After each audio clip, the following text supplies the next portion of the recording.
Bonsoir et bienvenue à la bibliothèque des rêves. Je vous invite à nouveau dans l'espace ce soir pour un autre voyage dans le système solaire. Notre destination, ça sera le système formé par Jupiter et ses nombreux satellites. En plus de Jupiter, on visitera plusieurs d'entre eux, en particulier les 4 lunes principales de la planète, qui sont très différentes les unes des autres, mais aussi quelques satellites plus petits. On parlera de ce qu'on pourrait trouver à l'intérieur ou à la surface de ces lunes, là où on passera la plus grande partie de ce voyage. Et enfin, on découvrira de quoi est faite la plus grande planète du système solaire et comment elle interagit avec d'autres corps. Donc, avant le décollage, prenez une minute pour vous installer confortablement, que vous soyez assis ou allongé. Laissez la tension quitter vos épaules en les relâchant. Et n'hésitez pas à fermer les yeux si vous le souhaitez. Si vous vous endormez, vous pourrez simplement revenir une autre fois pour continuer ce voyage et explorer plus de lunes de Jupiter. Vous pouvez également écouter les épisodes de la Bibliothèque des rêves sur différentes plateformes de podcasts comme Spotify, Apple Podcasts ou Deezer, ou sur YouTube. Mais si vous me permettez une recommandation, pour ceux qui ont un abonnement à Spotify, c'est sans doute la meilleure option en ce moment, parce que vous n'aurez aucune publicité, le son est meilleur que sur YouTube, et vous pourrez voir la vidéo aussi, si vous le souhaitez. Mais maintenant que vous êtes bien installé, place à l'espace, on part en voyage vers Jupiter. Comme vous le savez, Jupiter est la plus grande planète du système solaire, et elle est même visible à l'œil nu depuis la Terre. Les 4 premières planètes du système solaire sont rocheuses. À part la Terre, dans nos voyages précédents, on a déjà exploré Mercure, Vénus et Mars. Mais après Mars, en s'éloignant du Soleil, commence le royaume des géantes gazeuses et des géantes de glace. Des planètes qui n'ont pas une surface dure et bien définie, mais qui sont des boules de gaz, de plus en plus denses à mesure qu'on approche de leur centre. On pense que sous toutes ces couches de gaz, elles ont un noyau solide, dont la composition est dominée par le métal. Donc ces planètes gazeuses pourraient être comme des planètes rocheuses, mais qui ont en plus acquis un gigantesque manteau de gaz. Et ces planètes sans surface solide, c'est Jupiter, Saturne, Uranus et Neptune. Mais on trouve encore des corps rocheux après Mars, et même beaucoup. Certains orbitent dans une région qu'on appelle la ceinture d'astéroïdes, entre les orbites de Mars et Jupiter. Il y en a des assez grands comme Cérès ou Vesta, qui ne sont pas assez grands pour être considérés comme des planètes, mais qui suivent leur propre orbite directement autour du Soleil comme des planètes. Au-delà de Neptune, il y a aussi des corps comme Pluton ou Eris, eux aussi rocheux. Et il y a beaucoup de corps rocheux, solides, de toute taille, qui ont été capturés et transformés en satellites par des géantes gazeuses. Jupiter a des dizaines de satellites, dont certains, les plus grands, sont appelés des lunes parce que leur taille, ou plutôt leur masse, était suffisante pour adopter une forme de boule. Les autres sont des astéroïdes de toute taille, jusqu'à des cailloux et des poussières. Saturne a tellement de petits objets en orbite autour d'elle, dont beaucoup de glace, qu'ils forment des anneaux clairement visibles. Jupiter a aussi des anneaux, mais ils sont moins grands et moins denses, donc plus difficiles à voir. Pendant notre petite croisière spatiale, on atterrira sur les principaux satellites de Jupiter, qui sont appelés les lunes galiléennes, parce qu'elles ont été observées pour la première fois avec un télescope rudimentaire par Galilée au XVIIe siècle. Donc leur découverte lui est attribuée. Mais déjà, il faut aller jusqu'à Jupiter. Dans notre précédent voyage pour Mars, je vous ai parlé des distances interplanétaires et comment un itinéraire, une trajectoire dans l'espace pouvait être fixée pour passer d'une orbite à une autre, parce que les distances entre planètes changent constamment en fonction de leur déplacement sur leurs orbites respectives. Parfois elles sont alignées du même côté du Soleil, auquel cas elles sont plus proches les unes des autres, ou elles peuvent être sur des côtés opposés. Et dans ce cas, la distance entre elles est bien plus grande. En ce qui concerne la distance de la Terre à Jupiter, quand les deux planètes sont à leur point le plus proche, la distance est de près de 600 millions de kilomètres. Pour vous donner un ordre de grandeur, c'est 10 fois plus que la distance minimale entre la Terre et Mars. Jupiter est vraiment beaucoup plus loin. La distance maximale, quand Jupiter est de l'autre côté du Soleil par rapport à la Terre, c'est à peu près le double. Seulement le double, parce que par rapport à Jupiter, la Terre est relativement proche du Soleil. La distance du Soleil à la Terre, c'est environ 150 millions de kilomètres. Pour exprimer ces distances astronomiques de façon plus simple que de jongler avec les millions de kilomètres, une unité, l'unité astronomique, a été définie. Une unité astronomique, c'est la distance de la Terre au Soleil. Donc, par définition, la Terre est à une unité astronomique du Soleil, et Jupiter est 5 fois plus loin, précisément 5,2 unités astronomiques. Ça veut dire que Jupiter et ses lunes reçoivent moins d'énergie solaire, et aussi que la lumière du Soleil les atteint plus tard que sur Terre. La lumière du Soleil met 8 minutes à arriver sur Terre, mais 43 minutes pour atteindre Jupiter. Comme elle est plus loin du Soleil, Jupiter a aussi une orbite beaucoup plus longue que celle de la Terre, donc elle a plus de distance à parcourir pour faire une révolution autour du Soleil. Et en plus, elle le fait plus lentement. D'ailleurs, plus les planètes sont loin du Soleil, plus elles sont lentes. La planète la plus rapide, qui est aussi la plus proche du Soleil, c'est Mercure. Et elle voyage dans l'espace à une vitesse qui défie l'imagination. Environ 50 km par seconde, c'est-à-dire à peu près 180 000 km par heure.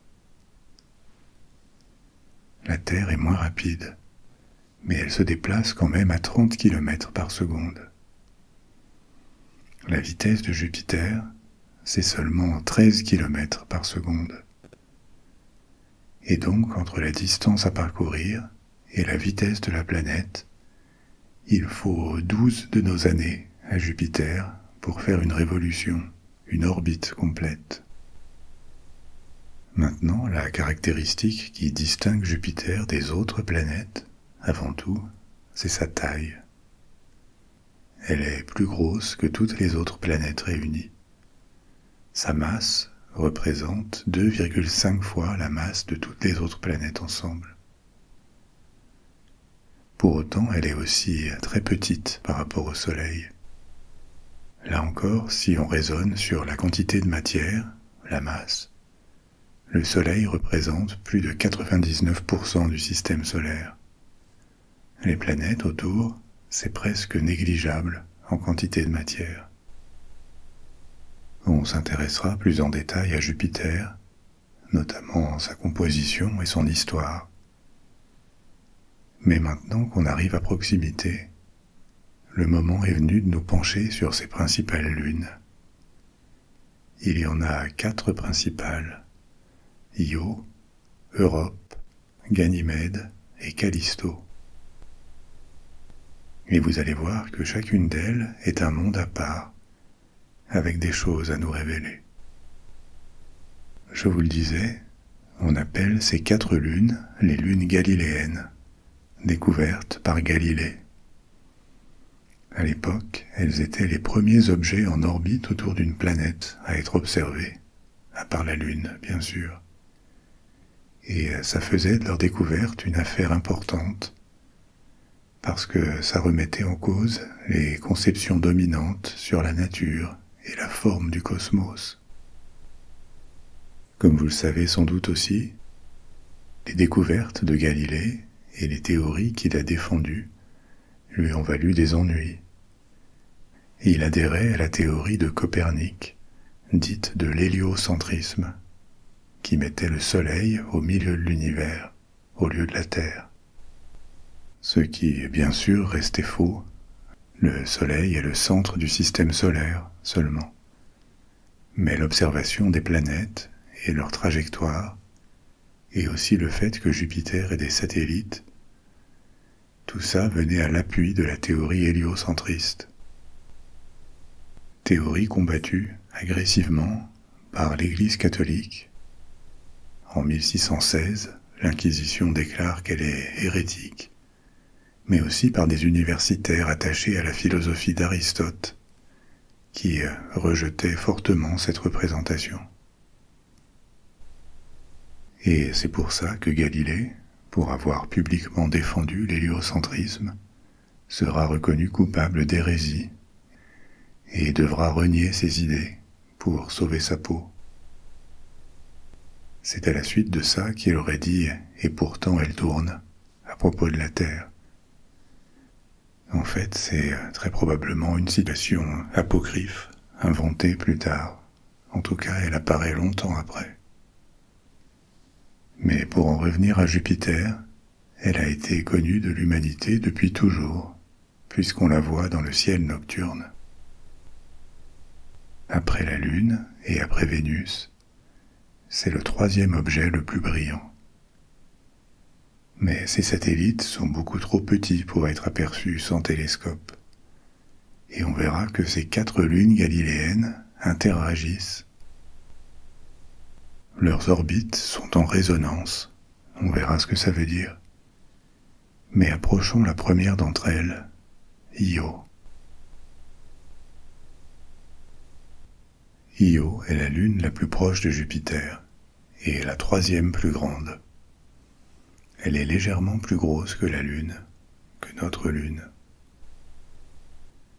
Et c'est aussi un corps très dense, la plus dense de toutes les lunes du système solaire. Io se distingue aussi par son activité volcanique, qui est extrême. Il y a plus de 400 volcans actifs à sa surface, et certains d'entre eux produisent des panaches de soufre qui montent à des centaines de kilomètres au-dessus de la surface. Ça n'est pas une erreur. Plusieurs centaines de kilomètres d'altitude. La surface de Io est constamment ravagée par les éruptions, embrumée par les nuages de gaz relâchés par les volcans, ce qui en ferait une sorte de représentation de l'enfer. Mais pourquoi ? Qu'est-ce qui fait que Io soit si active géologiquement ? C'est à cause notamment de la présence des autres lunes, mais surtout de l'énorme masse de Jupiter. Elle provoque un phénomène qu'on appelle le réchauffement par effet de marée. Qu'est-ce que c'est ? Et quel est ce phénomène qui maintient ou entretient une chaleur extrême à l'intérieur d'un corps comme Io? Déjà, il y a des phénomènes communs à toutes les planètes et aux lunes. Vous savez que ces corps rocheux sont très chauds à l'intérieur. Leur croûte, leur écorce, s'est solidifiée en refroidissant avec le temps. Au cours de centaines de millions d'années, elle s'est refroidie et épaissie.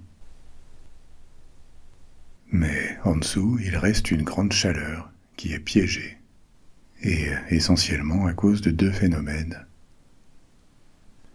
Le premier, c'est que la création de tous ces corps s'est réalisée à la suite de nombreuses collisions entre des astéroïdes de toute taille qui se sont agglomérés. Ces collisions ont généré beaucoup de chaleur qui est restée emprisonnée à l'intérieur, sous la croûte. Ensuite, il y a un second phénomène, plus important, qui se produit à l'intérieur même des planètes et des lunes. La désintégration d'atomes instables qui produit de la radioactivité. Lorsque de gros atomes instables, comme l'uranium, perdent des particules qu'ils éjectent, ils libèrent de l'énergie sous forme de chaleur ou de mouvement, de l'énergie cinétique, celle des particules expulsées à grande vitesse. À très long terme, ces atomes finiront par disparaître ou par devenir quantité négligeable, mais ça peut prendre très longtemps, des centaines de millions d'années. Et donc cette radioactivité naturelle chauffe l'intérieur des planètes et des lunes, ce qui compense leur refroidissement naturel. Les mêmes mécanismes existent probablement à l'intérieur de Io. Mais il y en a un troisième, plus spécifique, qui est ce qu'on appelle cet effet de marée. Comme Jupiter est une très grosse planète, et que Io en est proche, le côté de Io exposé à Jupiter subit une attraction plus forte que l'autre côté. Et en plus, sous l'influence des autres lunes de Jupiter, Io a une orbite elliptique. Ça n'est pas un cercle parfait. Donc sa distance à Jupiter varie, ce qui là aussi module la force gravitationnelle qu'elle subit, plus forte quand elle est proche et moins forte quand elle s'éloigne un peu. Tout ça veut dire que Io connaît des variations intenses de la force gravitationnelle que lui fait subir Jupiter. Et ça crée des distorsions à l'intérieur de la Lune. Un peu comme si vous aviez une orange dans une main et vous lui appliquiez de la pression tout en la faisant tourner dans votre main. Ça ne va pas la détruire, mais ça va la déformer légèrement. Ça va faire travailler ce qui est à l'intérieur. Maintenant, imaginez le même phénomène, mais à l'échelle d'une lune rocheuse. Ça veut dire des frictions très importantes à l'intérieur du corps, qui génèrent de la chaleur. Et c'est ça le réchauffement par effet de marée. Jupiter, par sa force gravitationnelle, distord Io et la fait chauffer à l'intérieur par friction. C'est ça qui alimente l'activité volcanique de cette lune. Elle a beaucoup d'énergie en attente d'être libérée et une surface soumise à ces déformations qui a tendance à bouger, à se rompre. En plus des volcans, plus d'une centaine de montagnes ont été observées sur Io, qui ont été créées par les compressions de la croûte. Tout ça à cause de l'effet de marée. Io est beaucoup plus petite que la Terre. Je vous disais qu'elle avait à peu près la taille de la Lune. Mais à cause de cet effet, elle a des montagnes plus hautes que l'Everest. Et entre ces montagnes, il y a de grandes plaines rocheuses. Là encore, le volcanisme influence cette lune. De la lave est constamment rejetée à la surface. Et donc la surface de Io est très jeune. Les matériaux de surface sont fréquemment renouvelés et efface tout signe d'ancienneté, comme les cratères d'impact causés par des astéroïdes. Sur les télescopes, la surface apparaît avec différentes nuances de jaune, mais aussi du noir, du blanc, du rouge et même du vert, qui correspondent à différents types de composés à base de soufre. Il y a une atmosphère aussi, très ténue, parce que Io n'a pas la masse suffisante pour la retenir, et parce que Jupiter est vraiment proche, et a tendance à voler les gaz de Io avec son attraction.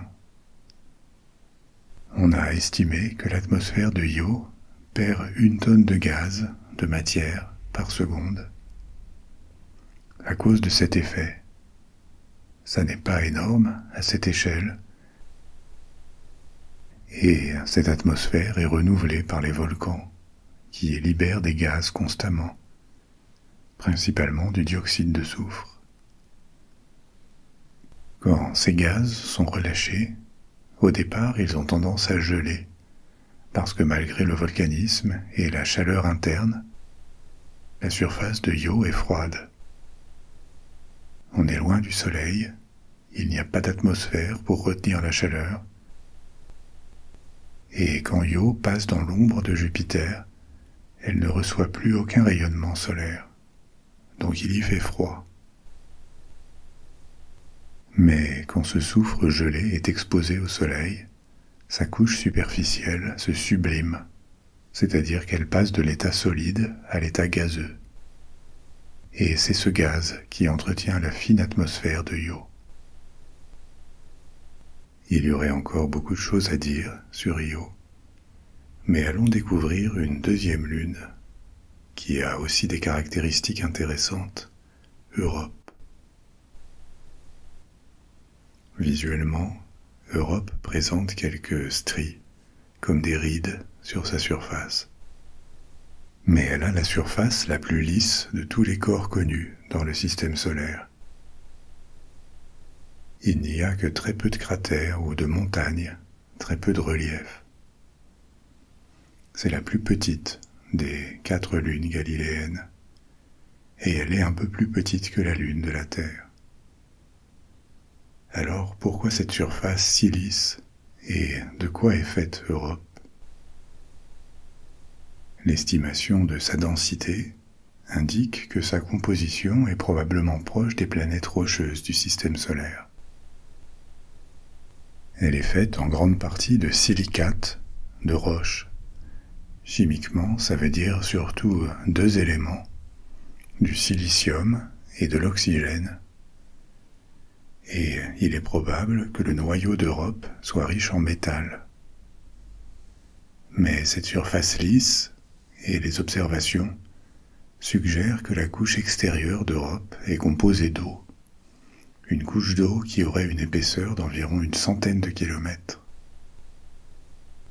La surface elle-même serait gelée, composée de glace d'eau. La question ensuite, c'est de savoir si sous cette épaisse couche de glace, de plusieurs kilomètres, les températures sont plus élevées. Auquel cas il pourrait y avoir un océan liquide sous la surface. Cette surface solide, glacée, a aussi sa propre dynamique. On y voit ces stries plus sombres, ces lignes, qui sont visibles depuis l'espace, et qu'on pense être le résultat d'une sorte de tectonique des plaques de glace. La surface gelée d'Europe ne serait pas d'un seul tenant, parfaitement immobile. Il y aurait des éruptions de glace à la surface, parce que la glace plus chaude, située sous la surface, sortirait, provoquerait ces éruptions. Et les plaques de glace bougeraient aussi, provoquant des rifts quand elles s'éloignent. C'est une hypothèse compatible avec l'existence d'un océan liquide sous la surface. Si la glace devient plus chaude à mesure qu'on s'enfonce, il peut y avoir un point où l'eau devient liquide. Et qu'est-ce qui chaufferait cet océan? La chaleur de l'intérieur, du manteau et du noyau d'Europe, Vous vous souvenez qu'elle a les caractéristiques d'un corps rocheux, donc avec un cœur qui a emmagasiné de la chaleur et qui peut en produire avec la radioactivité, avec peut-être aussi un petit effet de marée produit par Jupiter, pas aussi fort que sur Io, parce qu'on est plus loin, mais ce serait aussi un facteur qui pourrait faire fondre la glace en profondeur. À la surface, les températures sont extrêmement froides. Au niveau de l'équateur, on parle de moins 160 degrés Celsius. Une nouvelle fois parce qu'on reçoit peu de rayonnement solaire et qu'il n'y a pas d'atmosphère pour emprisonner la chaleur. Aux pôles, qui reçoivent moins de lumière, la température plonge encore plus bas, à moins 220 degrés Celsius. Europe passe aussi régulièrement dans l'ombre de Jupiter, où elle reste plusieurs heures. Europe met 3 jours et demi à faire le tour de Jupiter. Et quand elle est entièrement plongée dans la nuit, la température des pôles doit à peine dépasser le zéro absolu. En tout cas, la couche de glace est épaisse, au moins de plusieurs kilomètres. Il existe un débat entre experts sur l'épaisseur de cette glace. Et c'est important parce que si la couche de glace est plutôt fine, il pourrait y avoir ponctuellement des échanges entre la surface et l'océan liquide, quand un rift s'ouvre ou quand un astéroïde frappe. Alors que si la glace fait des dizaines de kilomètres d'épaisseur, dans ce cas cet éventuel océan et la surface seraient totalement séparés. Évidemment, la présence de toute cette eau, dont une partie pourrait être liquide, avec peut-être des sources de chaleur provenant des couches plus profondes de la Lune et de l'effet de marée, ça pose la question de l'existence possible de la vie sur Europe. Au passage, si cette estimation d'une couche d'eau d'une centaine de kilomètres est exacte, ça ferait énormément d'eau sur Europe, plus que sur Terre. Cette possibilité de la vie sur Europe, sous la couche de glace, dans cet immense océan liquide, c'est ce qui fait la célébrité d'Europe parmi les lunes de Jupiter. C'est sans doute la plus connue. Elle doit cet intérêt à des découvertes astronomiques, sa composition, sa chimie, ses conditions de surface, mais aussi à des découvertes faites sur Terre ces dernières décennies, dans les abysses.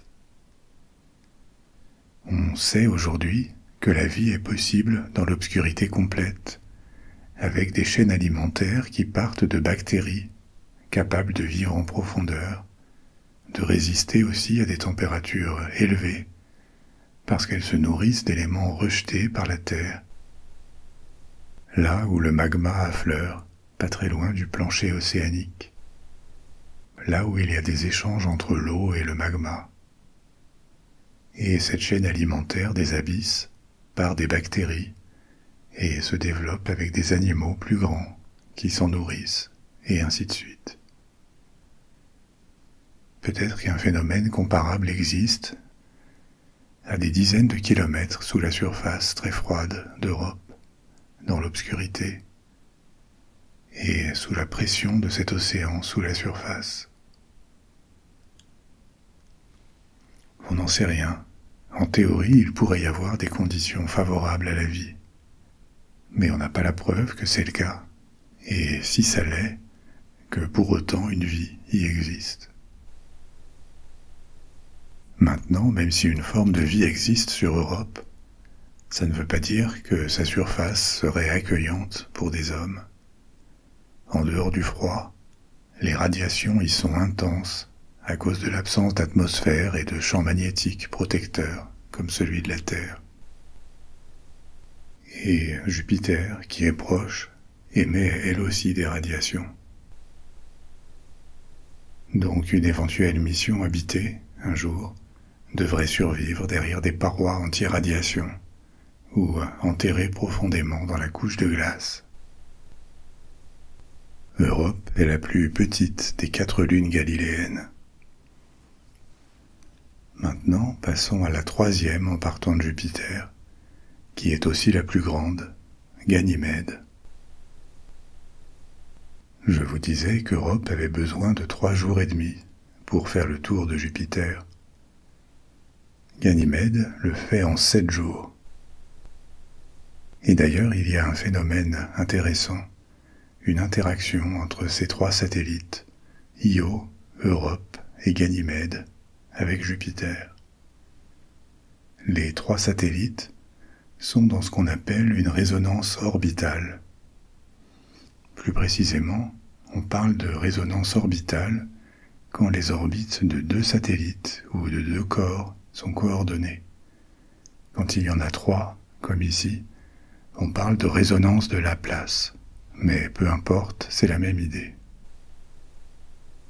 Résonance orbitale, ça veut dire que les orbites sont coordonnées. Le rapport entre la durée des orbites est un nombre rationnel. Concrètement, Europe a besoin exactement de 2 fois plus de temps que Io pour faire le tour de Jupiter. Et Ganymède, 2 fois plus de temps qu'Europe. On dit qu'elles sont dans un rapport de résonance orbitale de 1, 2, 4. Quand Ganymède fait un tour de Jupiter, Europe en fait exactement 2, et Io en fait 4. Qu'est-ce que c'est que ce concept de résonance orbitale, et surtout pourquoi ça arrive? Comme vous le savez, toutes les planètes du système solaire orbitent autour du Soleil, qui a de loin la plus grande masse du système solaire, puisqu'il en représente plus de 99%. Mais le Soleil n'est pas le seul corps qui influence les orbites. Même si elles sont plus petites, les planètes ont aussi leur influence gravitationnelle les unes sur les autres, qui dépendent de leur masse et de leur éloignement. Donc ça reste correct de dire que les planètes tournent autour du Soleil, parce qu'ils représentent de loin la plus grande masse, le principal facteur, mais si on est un peu pointilleux sur les détails, ça n'est pas 100% exact. Les planètes tournent en réalité autour du centre de masse, du barycentre du système solaire, qui se trouve être à l'intérieur du Soleil, mais pas exactement en son centre. Donc si elle est assez proche, une planète peut modifier l'orbite d'un corps, et parfois même tellement, révolution après révolution, qu'elle peut le placer sur une autre orbite, ou même l'éjecter du système solaire. On pense que c'est déjà arrivé de nombreuses fois dans l'histoire du système. Et il y a un phénomène qui peut grandement augmenter cette influence entre les corps, c'est quand ils exercent une influence régulière, périodique, l'un sur l'autre. Par exemple, imaginez ce qui se passe quand on pousse un enfant sur une balançoire. La balançoire a sa propre fréquence, mais même sans toucher le sol, l'enfant peut amplifier son mouvement. En poussant avec son corps, parce que ce qu'il fait en tendant les jambes et ensuite en les pliant, c'est créer une répétition périodique avec la balançoire, ce qui amplifie son mouvement. À bien plus large échelle, c'est ce qui peut arriver entre planètes ou entre lunes. Elles s'entraînent mutuellement avec leurs mouvements. Et c'est ça qui crée des résonances orbitales. Le plus souvent, ces influences mutuelles sont instables. Les 2 corps échangent du momentum, comme la balançoire et l'enfant. Ils prennent de la vitesse, et ça déforme leurs orbites, au point que cette résonance disparaît. Mais parfois, dans des circonstances précises, un tel système peut devenir stable. Ces circonstances, c'est quand il s'auto-corrige. L'échange de momentum est juste suffisant pour maintenir les mêmes orbites. Et quand ça arrive, la résonance orbitale s'installe. C'est par exemple le cas entre Neptune et Pluton. les deux sont en résonance dite 2-3. C'est-à-dire qu'à chaque fois que Neptune fait exactement 3 révolutions autour du Soleil, Pluton en fait 2. Et le même type de résonance, qu'on appelle dans ce cas de Laplace, parce qu'il y a plus de 2 corps, existe entre Io, Europe et Ganymède, avec un rapport de 1, 2, 4. Une autre caractéristique de Ganymède, c'est qu'elle est en verrouillage gravitationnel avec Jupiter.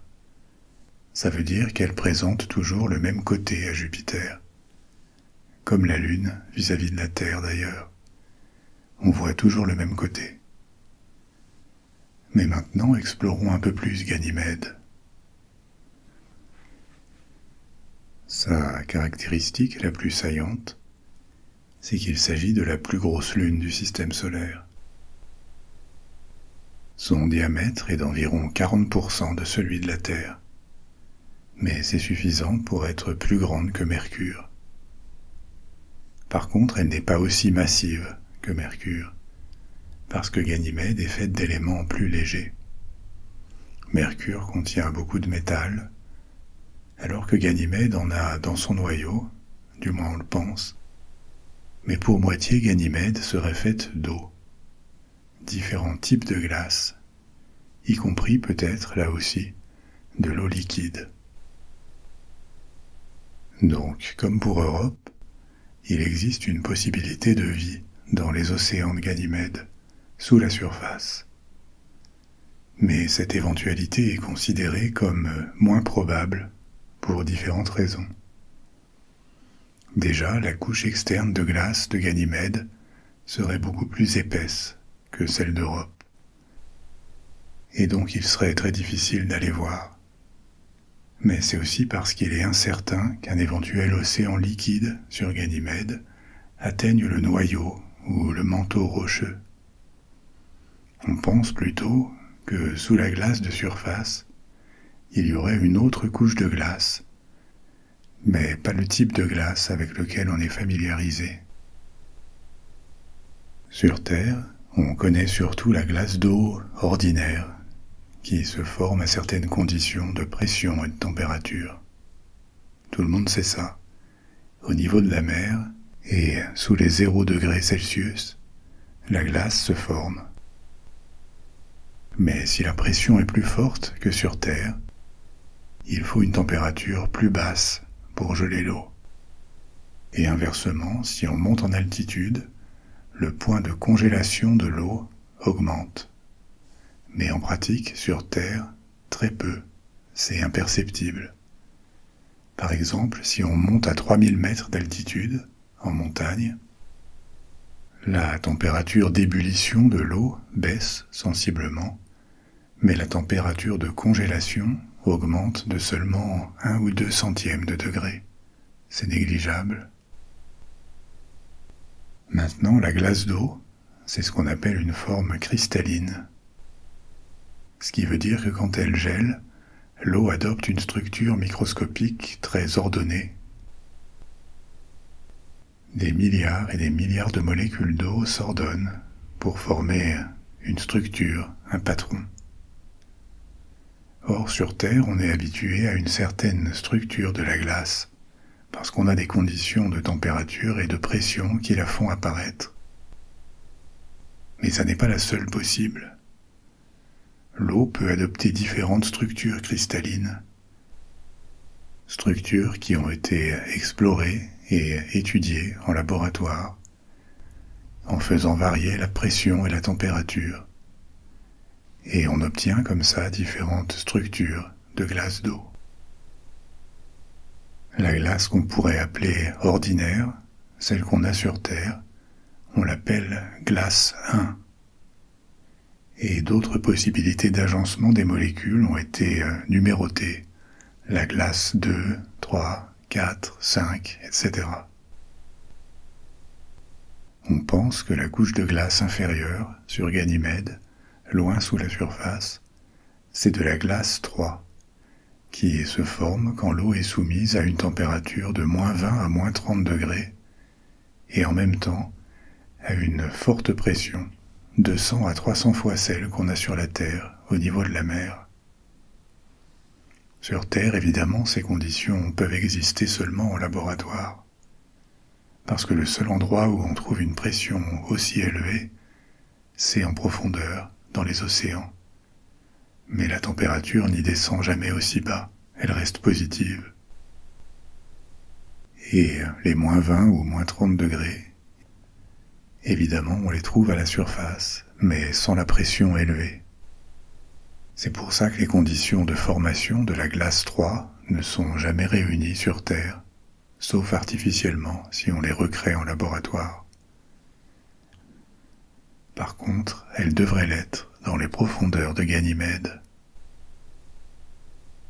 Donc, à sa surface, Ganymède est surtout faite de glace d'eau, mais aussi avec d'autres éléments qui sont probablement arrivés avec des impacts de corps plus petits, des astéroïdes.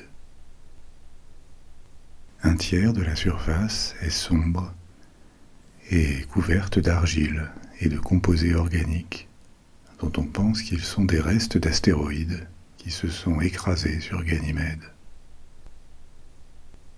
À la différence de Io et Europe, la surface de cette lune est très ancienne en moyenne. Il n'y a pas d'activité tectonique ou volcanique qui viennent la renouveler. Mais il y a quand même quelques reliefs, des gorges dans la glace qui ne sont pas complètement expliquées compte tenu de cette absence de mouvement. Peut-être que ces reliefs sont apparus il y a des centaines de millions d'années, quand la surface de Ganymède était plus active. Ganymède a peut-être moins de chances qu'Europe d'abriter la vie, mais pour ce qui serait d'une présence humaine, elle serait probablement plus accueillante.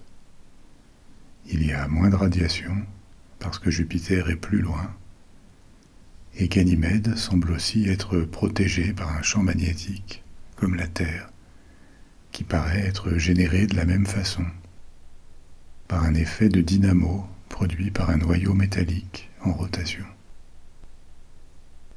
Le niveau de radiation est quand même mortel, sans parler de la température et de la pression. Mais avec des protections adaptées, il n'est pas impossible d'imaginer un jour une base humaine sur Ganymède. En tout cas, ça serait plus envisageable que sur Io ou sur Europe. Mais il y aurait peut-être encore mieux, peut-être moins hostile. Callisto. On a encore une 4e lune galiléenne à découvrir. Callisto est cette 4e, la plus éloignée de Jupiter. Et grâce à cette distance, elle est celle qui bénéficie du plus faible niveau de radiation.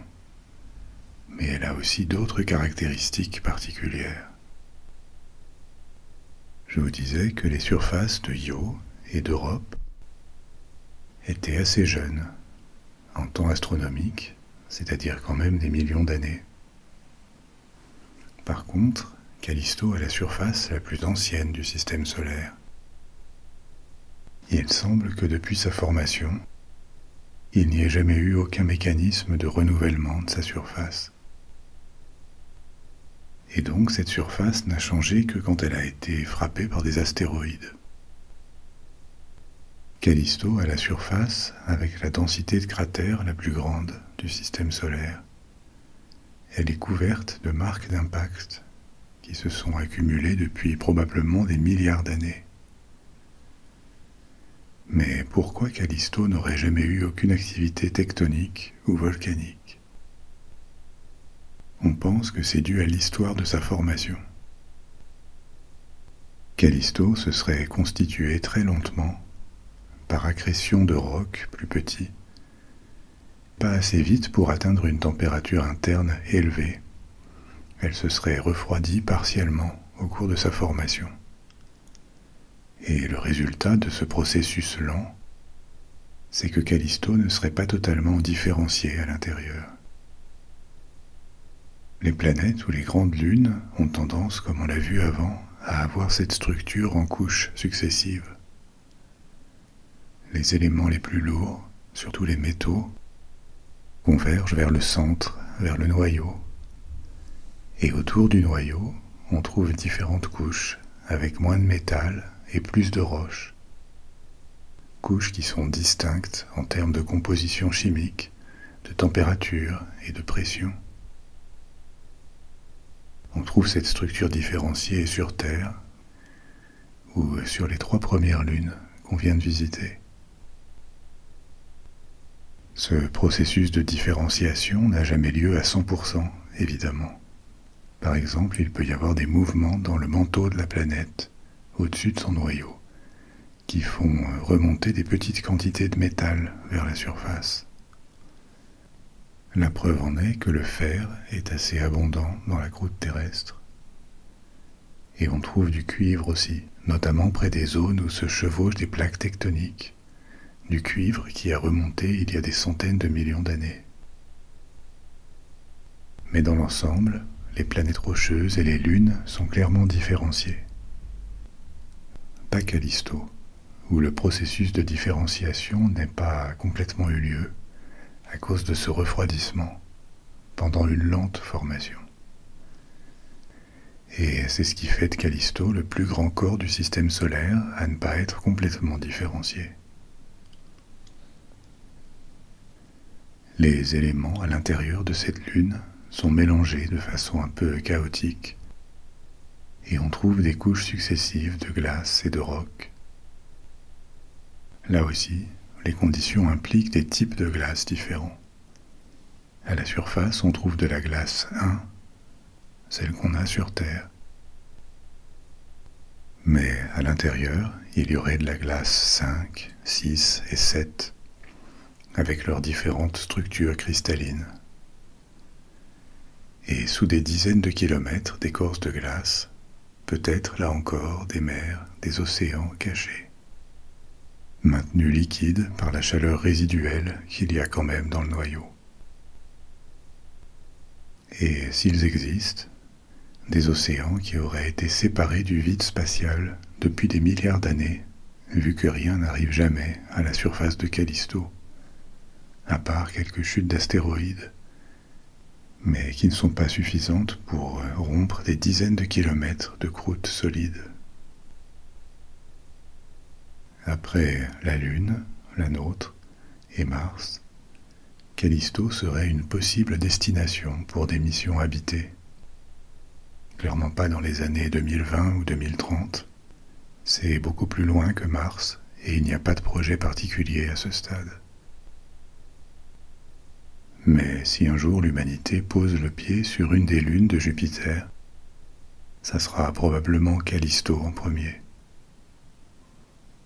Le niveau plus faible de radiation ou la stabilité géologique, ce sont des avantages pour éventuellement y établir une station qui servirait de base à l'exploration du reste du système de Jupiter, du système jovien et même peut-être du système solaire. Jusqu'à présent, on a parlé des 4 lunes principales de Jupiter, mais il y en a beaucoup d'autres, de taille plus modeste, qui ont été découvertes après. Vous vous souvenez que Galilée a observé les 4 lunes en 1610, et ça a pris presque 3 siècles de plus, à la fin du XIXe siècle, pour commencer à découvrir les autres, qui sont plus petites. Aujourd'hui, 79 lunes de Jupiter ont été identifiées. Quand elles sont assez grandes, on les appelle lunes. Sinon, on parle de lunes naines ou simplement de satellites. Avec Jupiter, elles forment le système jovien. On jettera un œil à certains de ces corps plus petits et aussi aux anneaux de Jupiter. Mais maintenant, parlons de la planète elle-même. Donc, Jupiter est de loin la planète la plus grande et la plus massive du système solaire. Je vous le disais, elle a 2,5 fois la masse de toutes les autres planètes réunies. Elle est probablement aussi la plus vieille planète du système solaire, la première à se former, selon les modèles contemporains de formation planétaire. Il s'agit seulement de théories qui s'appuient sur notre connaissance de l'histoire du système solaire et sur la physique, bien sûr. Ça ne sont pas des certitudes, mais les modèles actuels suggèrent que Jupiter s'est formé loin du Soleil, au-delà d'une limite qu'on appelle la ligne des glaces. La ligne des glaces, dans un système stellaire, c'est la limite, la distance à une étoile où il fait suffisamment froid pour que les composés volatiles, comme l'eau, se condensent sous forme solide, donc soient solides et non pas des gaz. Les origines de Jupiter auraient commencé avec un noyau solide, de roc ou de métal, comme une planète rocheuse. Noyau qui serait toujours présent, mais autour duquel d'énormes quantités de gaz, hydrogène et hélium essentiellement, se seraient agglomérés, attirés et maintenus par une gravitation toujours plus forte, vu que la planète gagnait en masse. Au cours des premiers millions d'années du système solaire, les différentes planètes n'existaient pas encore, et le système consistait en un grand disque de gaz et de poussière, avec un astre en cours de formation, en son centre, le Soleil. Jupiter aurait bénéficié d'être la première planète à se former.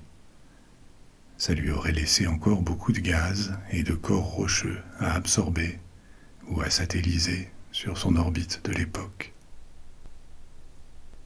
Après avoir continué ce processus d'absorption pendant des millions et des millions d'années, Jupiter aurait atteint sa masse actuelle, qui est 300 fois celle de la Terre. Mais comme Jupiter est moins dense que la Terre, sa taille, son volume, est de 1300 fois celui de la Terre. Maintenant, le fait que ça soit une planète gazeuse, ça ne veut pas dire que ce serait comme un nuage qu'on pourrait traverser. Non. Plus on s'approcherait de son centre, plus on trouverait un environnement dense et chaud, écrasé par la gravité. En raison de la masse énorme de la planète, la température et la pression à l'intérieur atteignent des niveaux très supérieurs à ceux de la Terre. Et les forces gravitationnelles qui maintiennent son intégrité sont très puissantes. Jupiter a une composition dominée par l'hydrogène, qui représente à peu près les 3/4 de sa masse. Et cet hydrogène est soumis à l'intérieur de la planète à une pression très forte qui le comprime. Cette compression génère de la chaleur. D'ailleurs, Jupiter génère plus de chaleur par elle-même qu'elle n'en reçoit du Soleil.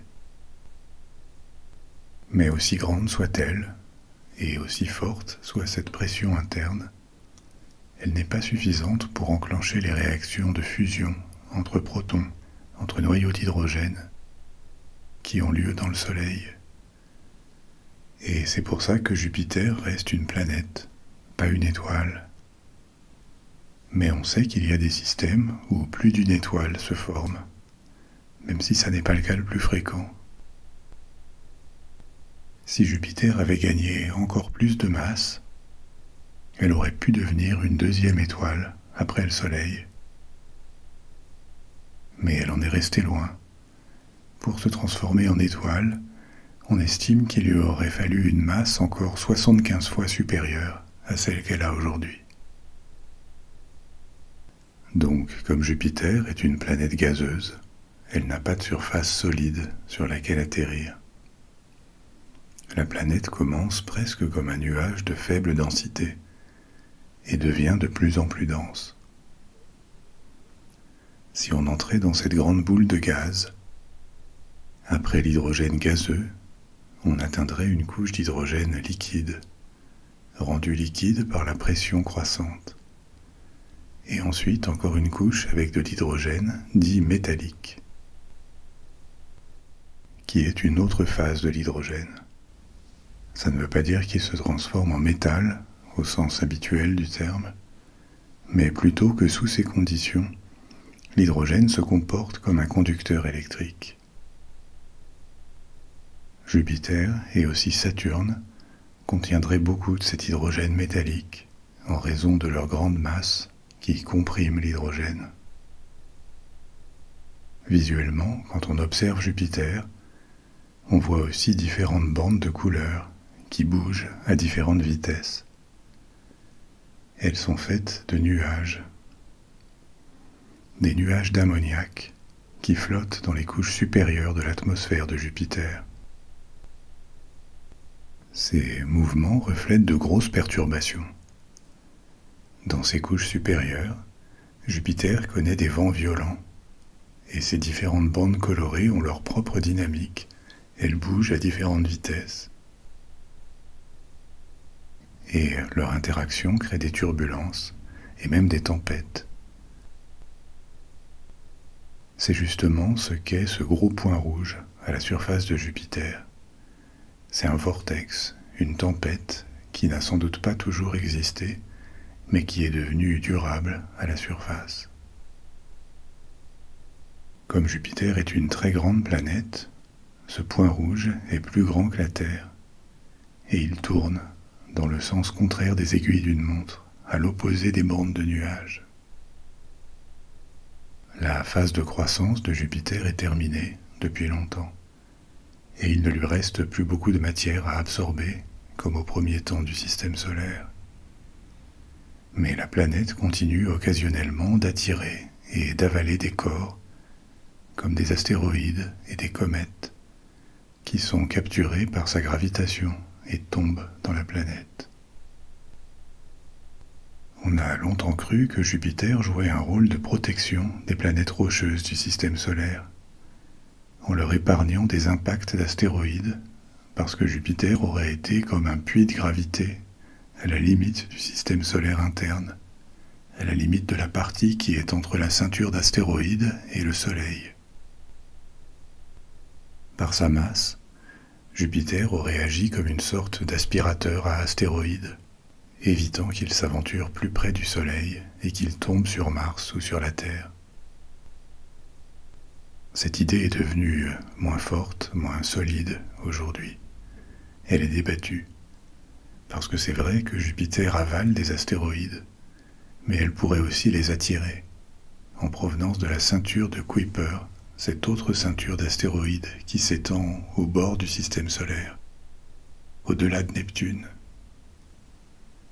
C'est là qu'on finira notre exploration du système dans quelques épisodes, et je vous parlerai aussi de Pluton à cette occasion.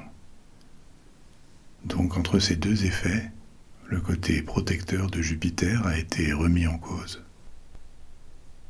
En tout cas, avec sa masse et son âge, Jupiter a le plus grand nombre de grands satellites dans notre système, et elle a aussi des anneaux.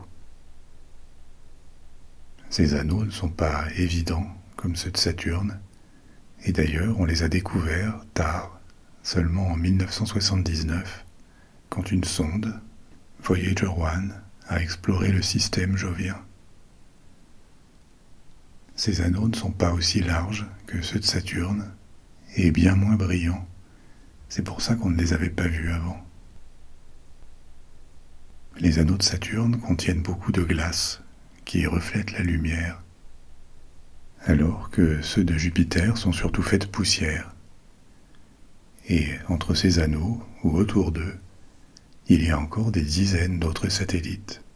Je vous disais que Jupiter en avait 79 au total. Donc, explorons certains d'entre eux. Les premières lunes de Jupiter à être découvertes, après les 4 plus grandes, celles de Galilée, ont été observées à partir de 1892. Elles sont beaucoup plus petites, donc plus difficiles à détecter. Au départ, on leur avait donné des numéros, Jupiter 5, 6, 7, etc. Et après, certaines ont reçu un nom. Jupiter 5 est aussi appelé Amalthée, et c'est la 5e lune par la taille, et aussi la dernière à avoir été découverte par observation visuelle directe. Les suivantes ont été trouvées en étudiant des photographies ou par imagerie digitale, c'est-à-dire qu'elles ont été vues sur des photos de l'espace réalisées avec de longs temps d'exposition. Ça permet de voir des objets, des corps, qui n'auraient pas été remarqués sinon. Comme d'autres lunes plus petites, Amalthée interagit avec les anneaux de Jupiter. Ces anneaux contiennent notamment des poussières éjectées de la surface des lunes. Amalthée n'est pas non plus assez grande pour prendre une forme sphérique, donc elle a un aspect irrégulier. Sa plus grande longueur est de 250 km. Donc pour comparer, placée près de la Terre, elle aurait à peu près la taille de la Belgique. On pense que c'est une lune qui s'est formée loin de Jupiter, parce que sa structure est légère et elle contient de la glace d'eau. Mais dans les premiers stades de sa formation, Jupiter émettait beaucoup de chaleur. Comme Amalthée est très proche de Jupiter, si elle avait déjà été à cet emplacement autrefois, elle aurait fondu. D'où l'idée que cette lune s'est probablement formée plus loin dans le système solaire et a été capturée comme satellite plus tard. Visuellement, elle a l'air très rouge, ce qui pourrait être dû au soufre qu'elle aurait collecté. Le soufre venant d'Io, qui est également proche, mais c'est incertain. Amalthée orbite à seulement 180 000 km de Jupiter, c'est-à-dire seulement un peu plus de 1 diamètre de Jupiter, c'est très proche. Et si on atterrissait sur Amalthée pour regarder Jupiter, la planète serait énorme. Imaginez quelque chose comme 8 fois la taille de la Lune quand on la regarde dans le ciel nocturne. Mais il y a encore plus proche, Jupiter 16, appelé Métis, le satellite le plus proche de la planète. Métis orbite à seulement 130 000 km de Jupiter, c'est-à-dire moins que le diamètre de la planète. Et c'est la Lune la plus rapide de toutes. Elle orbite à 30 km par seconde. Cette Lune est beaucoup trop petite pour être sphérique. Elle fait 60 km de long pour 40 km de large. Et elle ressemble à un gros astéroïde. Métis est juste au milieu de l'un des anneaux. Et ça n'est pas une coïncidence. C'est la poussière venue de cette Lune qui forme l'anneau. En cas d'impact avec des astéroïdes, le matériel de Métis peut facilement être éjecté dans l'espace, puisqu'il n'y a pas beaucoup de gravité pour le retenir. Il y a encore bien d'autres lunes que Amalthée et Métis, Adrastée ou Thébé, qui ont aussi des formes irrégulières, et ensuite encore 70 lunes de plus qui orbitent loin de Jupiter. On pense que beaucoup de ces corps avaient leur propre orbite autour du Soleil et qu'ils ont été capturés par Jupiter. Ils flottent dans l'espace et font seulement quelques kilomètres de long. Certains suivent une orbite prograde, c'est-à-dire qu'ils se déplacent dans le sens de rotation de Jupiter, et d'autres sont rétrogrades. Ils orbitent dans le sens opposé. Il est bien possible que d'autres soient encore découverts. Il y a encore une vingtaine de ces corps plus petits qui n'ont pas été nommés. On leur a juste attribué des numéros. Et les découvertes continuent. On continue de trouver de ces petits corps. Il pourrait y en avoir des centaines de plus. Il y aurait encore bien plus à dire sur Jupiter et ses satellites. Mais on arrive à la fin de notre voyage pour ce soir. Donc on va maintenant tranquillement, lentement retourner sur Terre. Si vous n'avez pas sommeil, vous pouvez choisir un autre épisode de la Bibliothèque des rêves. Sinon, n'hésitez pas à fermer les yeux. vous laisser aller. Et je reviendrai bientôt avec une nouvelle histoire. D'ici là, dormez bien, faites de beaux rêves.